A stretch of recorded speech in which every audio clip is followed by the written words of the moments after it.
Juan 11. Aquí en Juan 11, 33, le voy a leer del 33 al 40, pero le voy a hacer una base. Aquí estaba pasando algo. Amén. Jesús estaba con sus discípulos haciendo la obra del Padre y le mandan a decir que Lázaro, su amigo Lázaro, era amigo.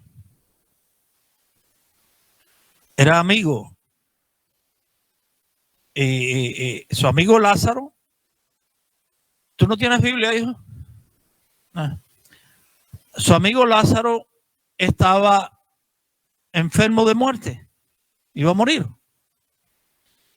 Y entonces Jesús no se conmovió en ese momento y dijo, sigamos haciendo lo que estamos haciendo, porque esta enfermedad no es para muerte. Pero ¿qué sucede? Que Lázaro sí se murió. Entonces muchas veces nosotros decimos es contradictoria la palabra. Porque Jesús dice esta enfermedad no es para muerte, pero sí se murió. Amén. Pero ¿qué es lo que sucede en esto? Que cuando él muere, Jesús le dice, no se preocupen, él no ha muerto. Esto es para que Dios se glorifique en ellos. Yo no sé cuántas cosas han muerto en tu vida.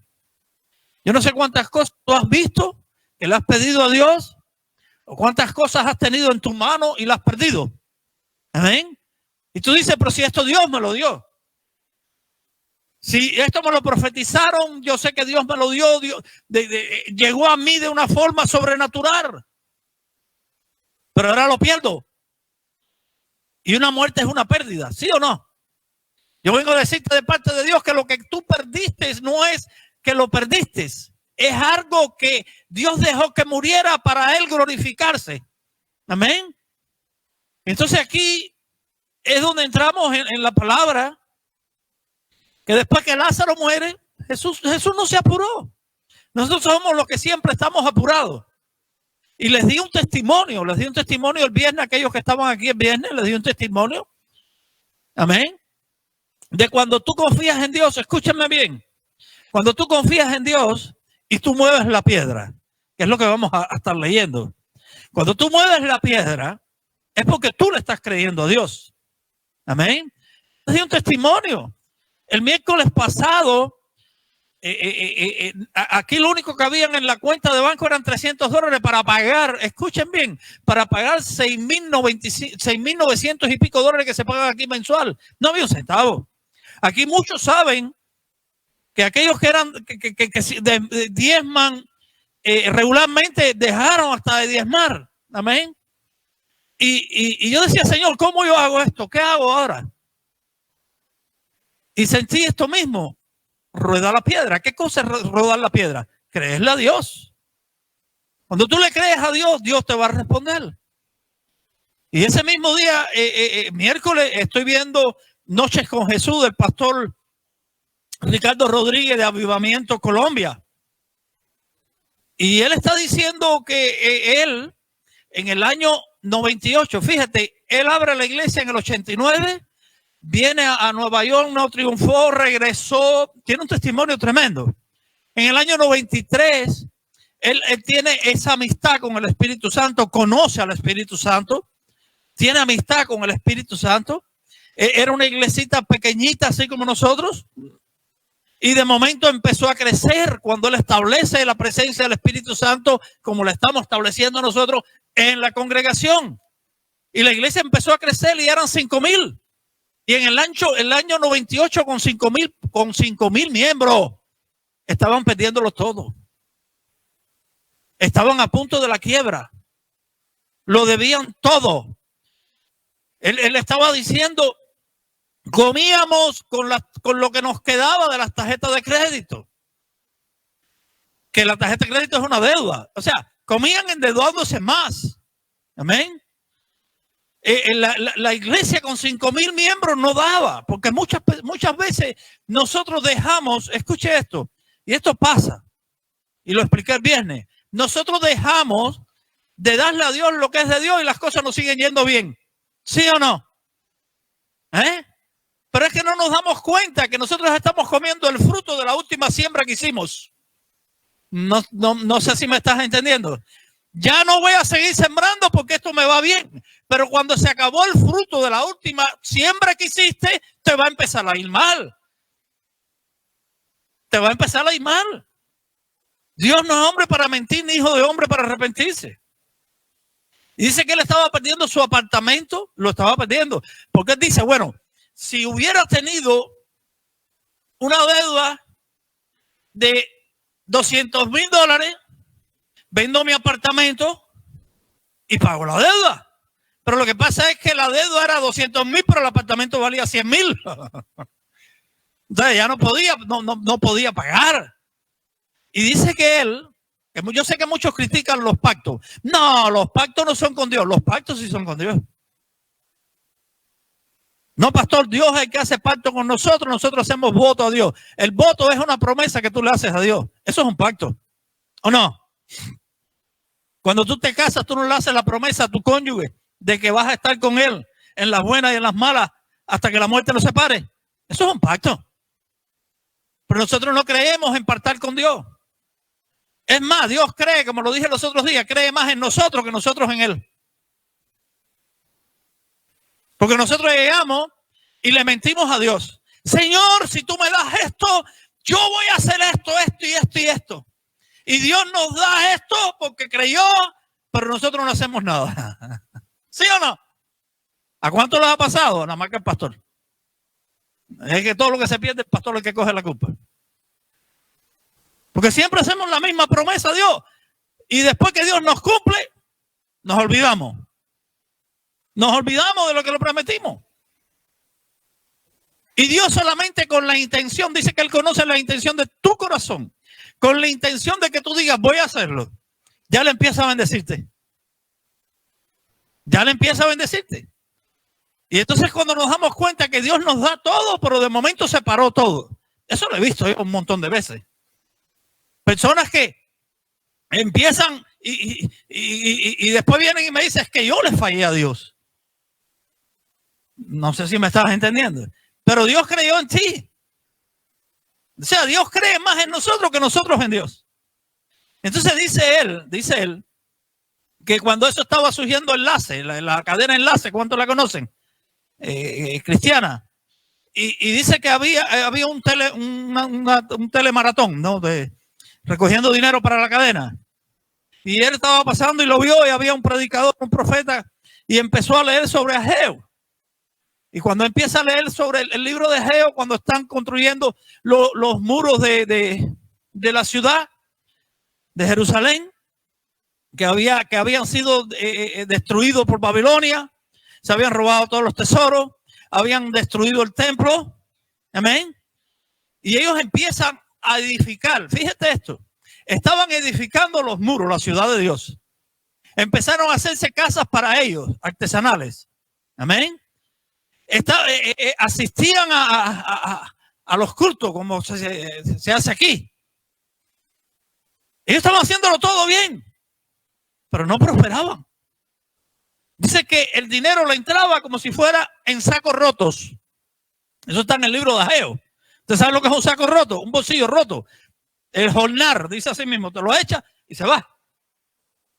Y ellos no entendían por qué. Y Dios les dijo, están ustedes construyéndose casas artesanales para ustedes, pero mi casa está destruida. O sea, estás haciendo lo tuyo para ti, pero mi casa, ¿cuál es la casa de Dios? El templo.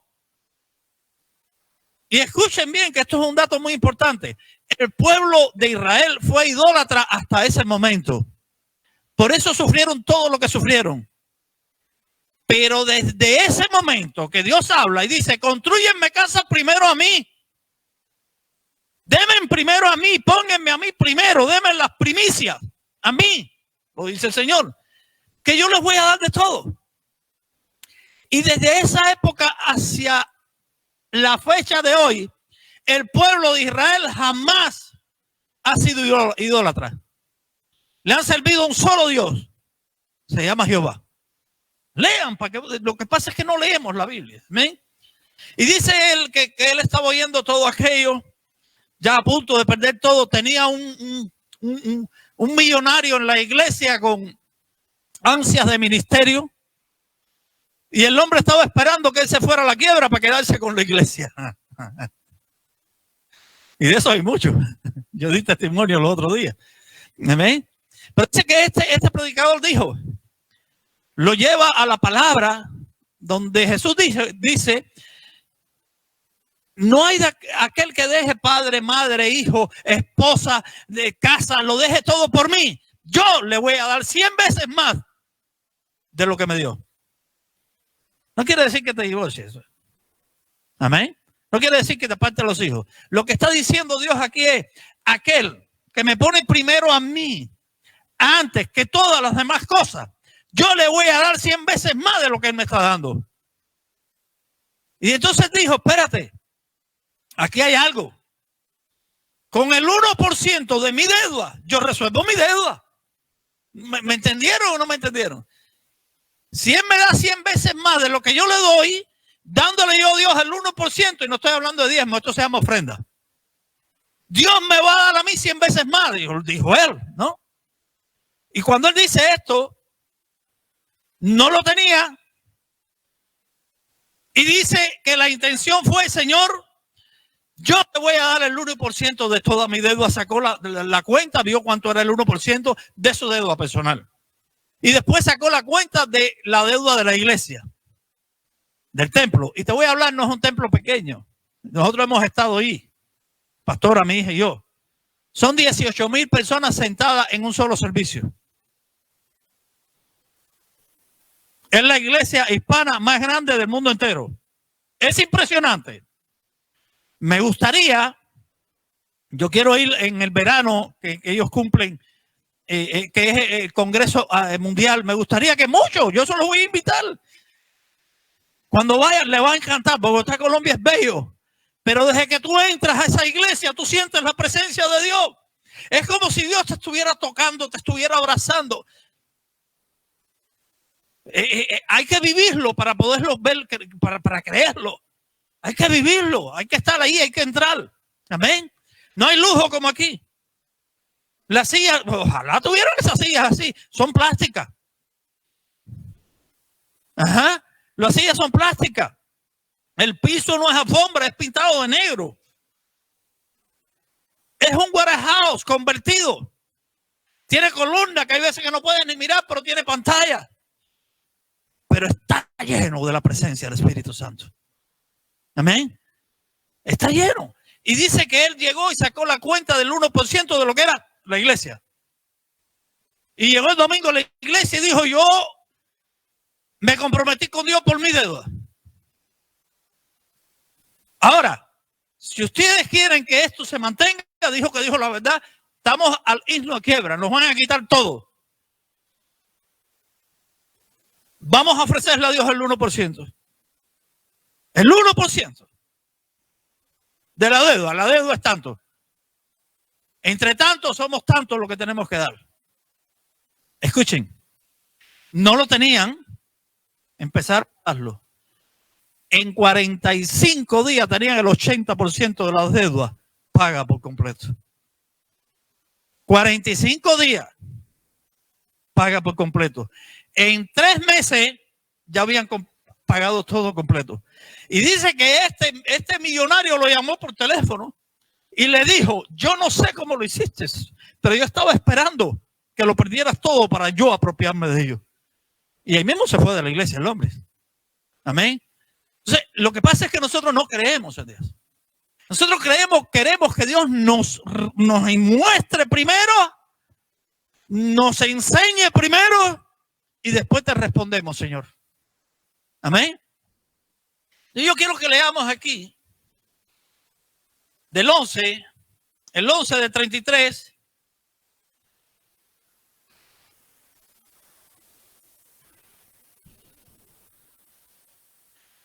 Dice, Jesús entonces, o sea, llegó Jesús, se encontró con María, vio a María llorando, amén. Y Jesús en su humanidad, acuérdense que Jesús era hombre. Jesús tenía lo mismo que tenemos nosotros, el Espíritu Santo que lo guiaba. Amén. Y dice el 33, Jesús entonces, al verla llorando, y a los judíos que le acompañaban también llorando, se estremeció en el espíritu y se conmovió. Y dijo, ¿dónde le pusisteis? Le dijeron, Señor, ven y ve. Jesús lloró.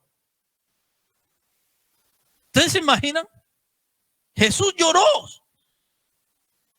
Dice, dijeron entonces los judíos, mirad cómo le amaba. Algunos de ellos dijeron, no podía este que abrió los ojos al ciego haber hecho también que Lázaro no muriera. Esta es la equivocación de nosotros. ¿Por qué, si Dios existe, me está pasando esto? Lo que te está pasando no lo provocó Dios. Lo provocamos nosotros mismos y Dios te lo permitió porque es la única manera que lo vas a buscar a Él. No sé si me estás entendiendo. Si tú haces algo malo y ese algo malo te lleva a la bendición, tú no vas a buscar de Dios. Tú vas a seguir haciendo las cosas malas porque te están resultando, ¿sí o no? Y eso te puede resultar por un tiempo. Entonces dice que aquí decían, ¿cómo este que hace mirar los ciegos no pudo haber venido y ver sanado a Lázaro para que no se muriera? ¿Cuánto no nos ha pasado eso? Yo he oído tantas cosas, si Dios existe, ¿por qué los niños mueren? O tú no te has hecho esa pregunta porque yo me la hacía. Hasta que me di cuenta que la muerte para nosotros encierra sentimientos, pero para Dios es vida eterna. Y Él dice que de ellos, ¿de quién? De los niños, es el reino de los cielos. Y esto lo vi yo en el noticiero en Miami hace unos años atrás.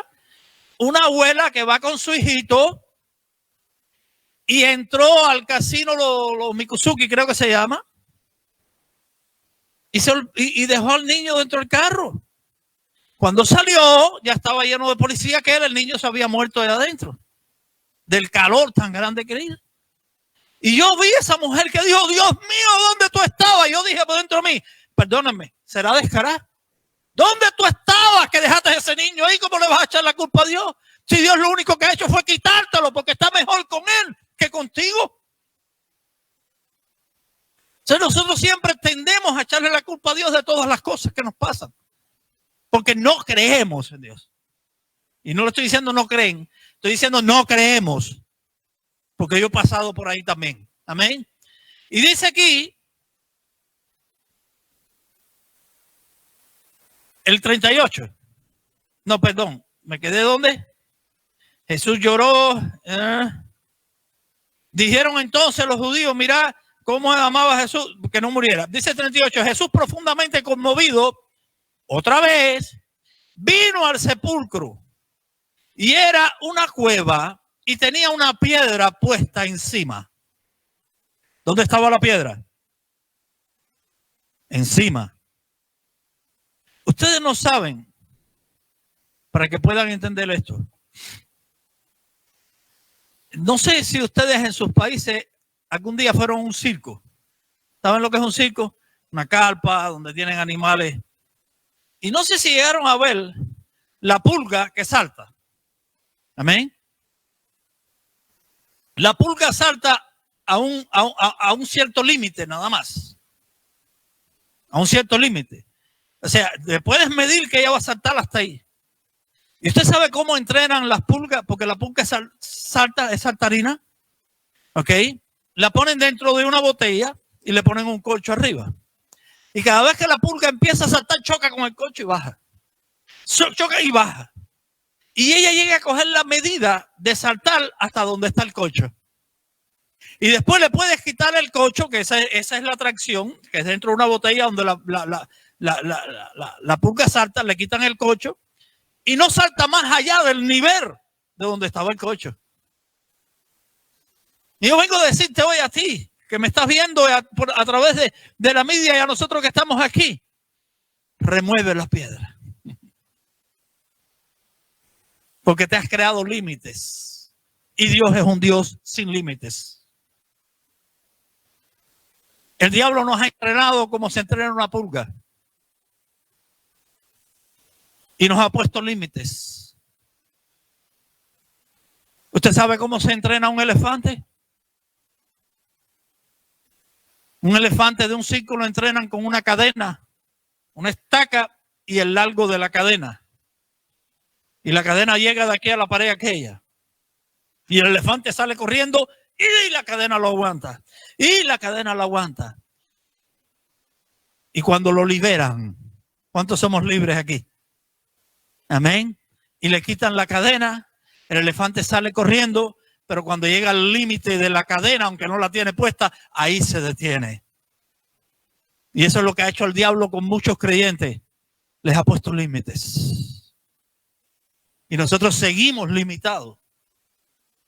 Hay muchos que somos libres y hay otros que son libres, pero todavía no saben que son libres. Esta mujer de la negrita, la gente dice de color, pero ¿de qué color? Yo estoy hablando de la mujer que era de color negra. Amén. De Alabama, del estado de Alabama, que fue la que liberó muchos esclavos. Esa fue, se montó en un bus, en una guagua. Amén. Cuando se montaba un blanco, el negro venía sentado, tenía que levantarse y darle el asiento al blanco. Y cuando montó el blanco, ella no se paró. Y ahí empezó todo, el movimiento. Ahí es donde se empieza a acabar el racismo y ahí es donde se le da la libertad a los negros. Y a ella la están entrevistando y le dice, ¿cómo fue que ustedes liberó? ¿Cuántos negros liberaste? Dice ella, yo liberé a todos. Lo que muchos todavía no se han dado cuenta que son libres. Y así mismo nos pasa a nosotros los cristianos. Fuimos liberados, pero todavía no nos hemos dado cuenta que somos libres. Amén. Entonces, le ponemos límite a Dios. ¿Cómo le ponemos límite a Dios? Porque no creemos. Porque tenemos la piedra metida aquí. Y para llegar y sobrepasar el límite, tenemos que remover la piedra. Y Jesús le dice,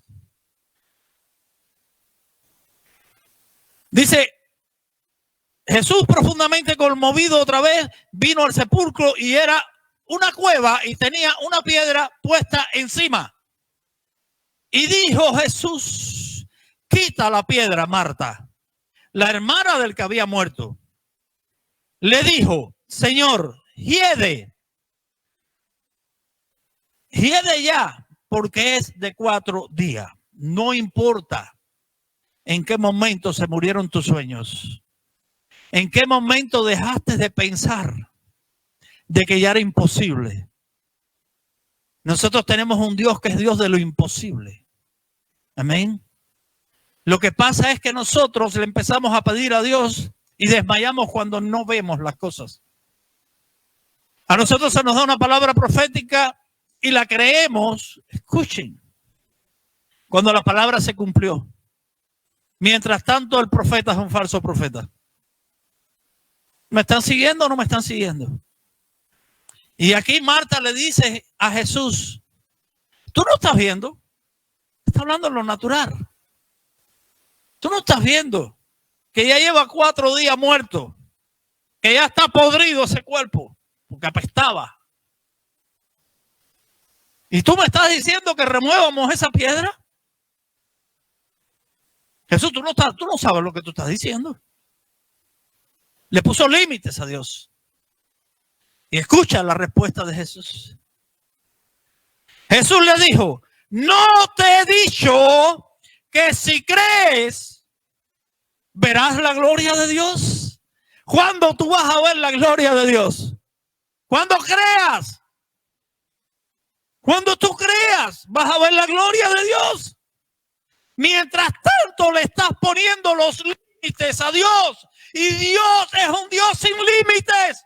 Él quiere bendecirte. Él quiere bendecirte sin límite. Él quiere darte la casa que le pediste. Él quiere darte el carro que le pediste. Él quiere tener toda tu familia aquí, pero tú le pones límites.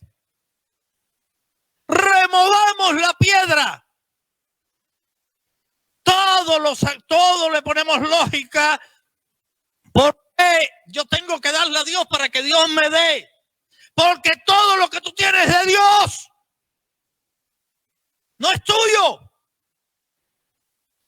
Y cuando tú le das, Él dice, yo te lo voy a devolver 100 veces más. Pero como no creemos que es lo que le damos, y no estoy hablando de dinero, estoy hablando de tiempo, estoy hablando de prioridad, de primicia, porque todo el mundo ya piensa en el dinero. Estoy hablando de todas las cosas. Cuando tú le das primero a Dios, Él te va a dar 100 veces más de lo que tú le diste. Entonces después no me funciona ser cristiano. Esto no se trata de función. Función lo hacen los circos, donde te ponen la pulga. Esto no es para mí. Esto es demasiado fuerte. Yo lo he visto muchas personas así. Es más fácil. Es más fácil hacer lo que dice Dios que lo que aprendemos en el mundo. ¿O es más fácil hacer lo que aprendemos en el mundo que lo que dice Dios? Dios te dice, no seas adúltero. Sé hombre de una sola mujer, mujer de un solo hombre. ¿Lo dice así o no? ¿No es eso más fácil que estar escondiendo el celular para que tu esposa no vea que la querida te está marcando? Que vives en una angustia y Dios mío, si lo ves. ¿Qué cosa es más fácil entonces? No creemos. Si creyéramos, veríamos la gloria de Dios. Veríamos la gloria de Dios. Dice Mateo 13. Mateo 13. Vamos a ir ahí a Mateo 13.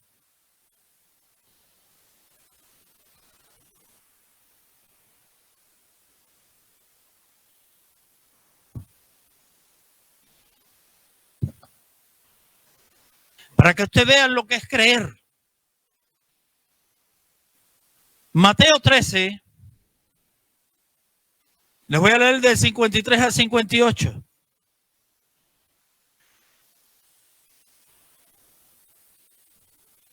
Dice así: aconteció que cuando terminó Jesús estas parábolas, estaba hablando en parábolas, se fue de allí y viniendo a su tierra, ¿a dónde fue?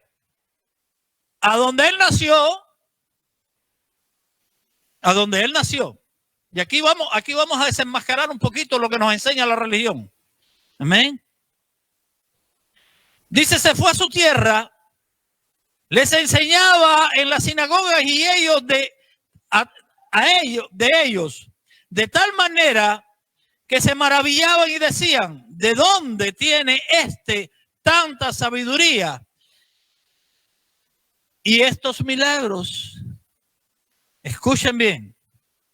Jesús llega a la tierra donde él nació, donde siempre lo habían conocido como el hijo del carpintero. Yo no sé cómo te conocen en tu cuadra, en tu barrio. Amén. Jesús, antes de ir a Jordán y ser lleno del Espíritu Santo, lo tenían como un hombre común y corriente. Realmente lo era. Amén. Y eso nos pasa a nosotros antes de venir a los pies del Señor. La gente ven, escuchen esto, en mi caso, al drogadicto, al borracho, al que le robaba a la familia para poder pagar las drogas. ¿Ok? La gente hoy no me ven a mí aquí como un ungido de Dios. El que me conoce. Pero si yo lo conozco. Si vivía en mi cuadra, míralo ahora. Es un aleluya. ¿A cuánto les ha pasado así? ¿Cuántas cosas pudiera yo haber hecho yo? Fíjese. Yo nunca había estado en Cuba, en el barrio donde yo nací. Hace 2 años fui a Cuba por primera vez después de 40 años. Pero fui a la iglesia de mi amigo, mi hermano, el que nos criamos juntos, que para sorpresa mía, después de 40 años que nos contactamos, porque nunca me había contactado con él, que gloria a Dios por Facebook, que fue a través de Facebook, empecé a indagar. Él sabe que yo soy pastor y yo sé ahora que él es pastor. O sea, ninguno de los dos los habíamos contactado 40 años sin vernos. ¿Y tú crees que es casualidad que seamos ahora pastores? Aquellos dos que acababan en ese barrio. No es casualidad. ¿Ah? No es. Cuando él me dice a mí, no, pero yo soy pastor, tengo una iglesia, le dije, ¿pero tú eres pastor? Sí. Digo, pues yo también. Que tú eres pastor, así mismo, hasta él se asombra. Que tú eres pastor, sí. Hermano, en Cuba no hay nada. De aquí, de este país, se le mandó todos los instrumentos musicales, se le mandó el sonido, todo. Su iglesia tiene de todo. Porque se lo mandamos de esta iglesia. Amén. Y yo voy por primera vez allí. Y es en el barrio donde yo nací. Ya yo no me acordaba ni de muchas cosas, porque la imaginación tuya siempre va a ser diferente. Vete 3 años de tu país, cuando regresas vas a ver que todo está diferente. No es como tú lo imaginas. Y cuando yo llegué allí, los delincuentes que andaban conmigo en el barrio, que venían y me decían, ¿de dónde vienes? Oye, mira, ¿quieres en Cuba? ¿Quieres fumarte una marihuana? No, yo soy pastor. Que tú eres pastor, así mismo. No creen en ti. Y esto le pasó a Jesús. Así que tú no te sientas mal. Dice aquí que cuando Jesús llegó, dice, aconteció que cuando terminó Jesús estas parábolas, se fue de allí y viniendo a su tierra les enseñaba en la sinagoga de ellos, de tal manera que se maravillaban y decían, ¿de dónde tiene esta sabiduría y estos milagros? ¿No es este el hijo del carpintero? No te asombres cuando te vean a ti de esa manera. Y escuchen, ¿no se llama su madre María y sus hermanos? Escuchen bien, sus hermanos de sangre. Dice, y sus hermanos Jacob, José, Simón y Judas, 4 hermanos. Entonces, ¿cómo la religión ahora me va a decir a mí que María es virgen? El único hijo que le dio y fue engendrado por el Espíritu Santo sin haber conocido hombre, dice la palabra que fue Jesús. Pero la religión me dice que es la Virgen María. ¿Virgen de dónde? ¿Cómo tuvo esos 4 hijos? ¿También vino el Espíritu Santo y se los puso en el vientre? ¿O fue José? ¿Me están entendiendo? La religión te confunde. Y dice, ¿no están todos sus hermanos con nosotros? ¿De dónde pues tiene todas estas cosas? Y se escandalizaban de él. Mira, basta con que tú cambies de hacer las cosas para que la gente forme un escarnio de ti. No sé si me estás entendiendo.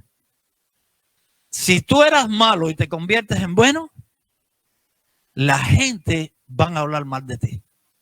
Y si eres bueno y te convierten en malo, van a hablar mal de ti también. No sé si me estás entendiendo. Pastor, ¿qué quieres decir con esto? ¿Que tengo que ser malo? No, lo que quiero decirle es que no te pongas límites con Dios. Que el único que te puede juzgar, señalar y bendecir es Jesús, no es el hombre. Olvídate de lo que te critiquen, de lo que te digan. Si yo me fuera a guiar por las cosas que han dicho de mí y por las que siguen diciendo, yo no estuviera hoy aquí. Porque la gente te va a hablar por hablar, aunque no te conozca. En Cuba le decía por carambola. Yo un día entré al bakery cubano que está aquí de Carlito, y ahora se ampliaron, era pequeño, y yo allí tenía las tarjetas de la iglesia puestas allí. Y yo llego ese día y miro que habían cogido algunas tarjetas y cojo yo una en la mano. Y hay un hombre al lado mío y me dice, ¿tú conoces esa iglesia? Pero yo pensé que estaba él jugando conmigo. Le dije, sí, la conozco. Dice, el pastor de esa iglesia, eso es lo peor. Y yo le dije, ¿tú lo conoces? Dice, sí, yo estuve yendo ahí, me fui. Carlito, el dueño que estaba al lado allá, le dijo, usted es un mentiroso. Y él le dijo, y esa falta de respeto, dice, no, que está faltando el respeto a usted porque usted está hablando con el pastor de esa iglesia. Ese hombre salió por esa puerta para afuera que se mataba. Estaba hablando mal de mí sin conocerme y decía que él me conocía. No sé si me estás entendiendo. Deja que hablen, deja que digan. Había una canción romántica en Cuba que decía, deja que digan la gente, que critiquen, que critiquen. Si tú sabes que el que te llamó es Dios, que el que te bendice es Dios, que el que te lleva de su mano es Dios, ¿qué te importa lo que diga el hombre? El hombre siempre va a buscar la manera de señalarte. Incluso vienen a la iglesia a cualificarte. A cualificarte, ¿viste? El pastor se puso el mismo traje que se puso hace 2 meses. ¿Y qué tú quieres? Si yo no tengo colección de trajes. Me los voy intercalando, pero sí me lo tuve que poner hace 2 meses. Porque se fijan en todo. No sé si me estás entendiendo. Entonces tú no puedes vivir con lo que digan la gente. Tú tienes que hacer lo que Dios dijo. ¿Y qué dijo Dios? Que tú eres cabeza y no cola. Que tú eres de arriba y no de abajo. Que eres bendecido al salir y al entrar. Que eres rico y no pobre.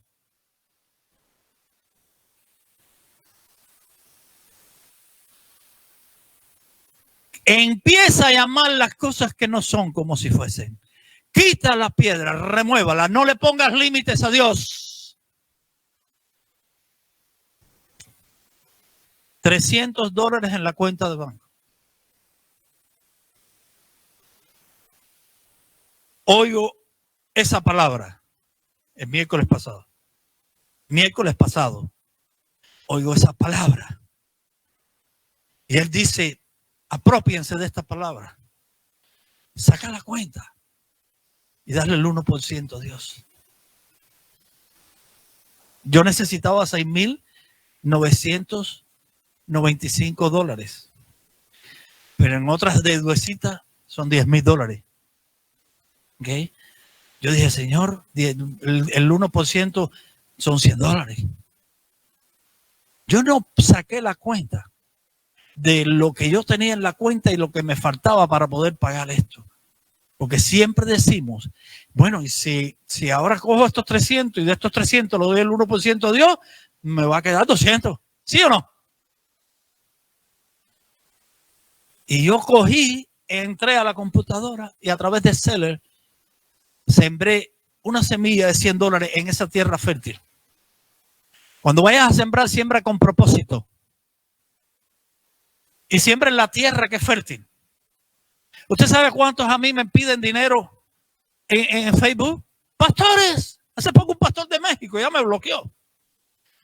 Mira, te das cuenta desde que empiezan a todos los días a mandarte mensajitos. Bendición, pastor. ¿Cómo está, pastor? Buenos días, pastor. Ya yo sé que en cualquier momento se le encasquilla la pistola, pon y me mete el tiro. Ya yo cuando veo eso sí, yo digo, en cualquier momento viene el disparo. Hasta que llegue y me dice, fíjate, un pastor, estamos pasando una necesidad tremenda, mis hijas están pasando hambre, esto, lo otro, me pintó un panorama que te conmueve. ¿Usted me puede ayudar financieramente? Y le dije, no. Yo entiendo que si Dios te llamó al ministerio, Él te va a respaldar. Porque yo he pasado por lo mismo que tú estás pasando. Porque si tú me pides para la obra, no se lo puse a él, eso te lo estoy diciendo a ti. Por un evento, una obra, esto, lo otro. Yo, si lo tengo, te lo voy a dar. Pero cuando tú me empiezas a poner tu familia, tus hijos, eso se llama chantaje emocional. No sé si me estás entendiendo. Me bloqueó. Y eso yo lo recibo todos los días, pero yo aprendí a sembrar en tierra fértil. ¿Cómo yo voy a sembrar en una tierra que no está dándote frutos? Porque me estás diciendo que estás pasando el Niágara en bicicleta. ¿Cómo yo voy a sembrar en esa tierra? Yo siembro en la tierra que da fruto. Y yo llegué y mandé los $100. El 10%, señor. Escuchen, eso fue miércoles. Jueves, el viernes empezó a entrar dinero en Seller. Empezaron a hacerme llamadas de aquí y lo enseñé aquí. Yo vine temprano, salí temprano de mi casa a recoger la siembra que estaban haciendo. Ya se completó todo el dinero para pagar todo lo que se debe. Pero tú sabes qué, que yo un día removí la piedra. La removí, me la quité. Imagínate, 300, da 100, te quedaron 200. ¿Qué voy a hacer yo con $200? Si no, ni para pagar la electricidad de aquí. O lo arriesgo todo, o no lo arriesgo. Lo arriesgo todo por Dios, o no lo arriesgo. Le creo a Dios y le digo, pacto contigo, mi Dios. Pero ustedes saben cuál es el pacto que hacemos nosotros los hombres. Con el diablo. ¿Cómo con el diablo? Sí. Sí. Dejo de poner a Dios primero para poner mi trabajo para ganar el dinero que necesito. Y dejo todo a Dios al lado. Esa es una. Y la otra es, hay una manera de resolverlo. Déjeme pedirle prestado al hermano que yo sé que tiene el dinero que me hace falta. Eso es servirle al diablo. Porque la palabra de Dios dice, no pidas prestado porque te vas a hacer esclavo del que te presta. Y todo es por no remover la piedra. Por no remover la piedra. Yo tengo muchos testimonios que dar así, de esa manera. Pero yo removí la piedra. Escuchen, y aquí termino, una sola frase que les voy a decir. Eso está en Marcos 9:23. Dice, si lo tienen, vamos a ir ahí. Marcos, no el que está ahí atrás. 9:23.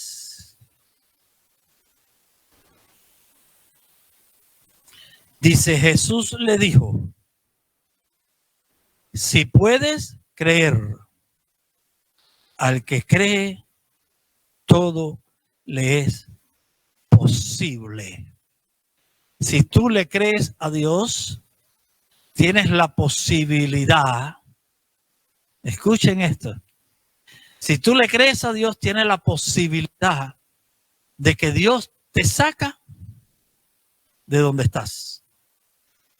Si tú le crees a Dios, Dios te va a dar lo que tú le pediste. Amén. Pero ¿qué pasa? Que nosotros creemos a Dios cuando le pedimos. Pero cuando Dios nos dice, ok, no hay problema, yo te lo voy a dar. Dame lo que me pertenece a mí. Se nos fue la creencia. Ahí le decimos al entrenador, ponme el coche otra vez arriba, ¿ves? Y le decimos al entrenador, ponme la cadena, porque yo quiero seguir en los límites. Dios no tiene límites. Si puedes creer, verás la gloria de Dios. Solamente si puedes creer. He visto personas que me dicen, pastor, las cosas no me van bien, esto, lo otro. Hay veces que no lo digo porque luce mal. No te van bien porque no le crees a Dios. El que es cristiano, el que le cree a Dios, es imposible que las cosas le vayan mal. Es imposible. Es imposible. Porque todo el mundo dice, yo tengo fe. ¿Fe en qué? Porque cada vez que yo veo a alguien que me dice yo tengo fe y veo la situación que está viviendo, usted no tiene fe ninguna. Usted no, porque la fe en Dios te cambia todas las situaciones. Te las cambia todas. Entonces queremos hacer mentiroso a Dios, no nosotros. No, Dios me libre. Aquí el que miente es Dios. Si Dios dice, no te he dicho que si crees verás la gloria de Dios. ¿Cuántos quieren ver las cosas de Dios? ¿Cuántos quieren ver su gloria? Comienza a creerle a Dios. Los bendigo.